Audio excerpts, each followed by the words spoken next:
என்னதான் நம்ம health insurance policy போட்டு வச்சுருந்தாலும் நம்ம மனசுக்குள்ளே ஒரு பயம் இருக்குது.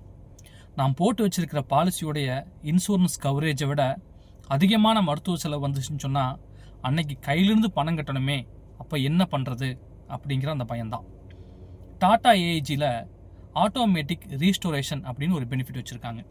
இது என்ன பண்ணும்னா, இன்றைக்கி ஒருத்தர் 10 லட்ச ரூபாய்க்கு பாலிசி வச்சுருக்கார். 8 லட்ச ரூபா அவருக்கு மருத்துவ செலவு வந்துடுச்சு.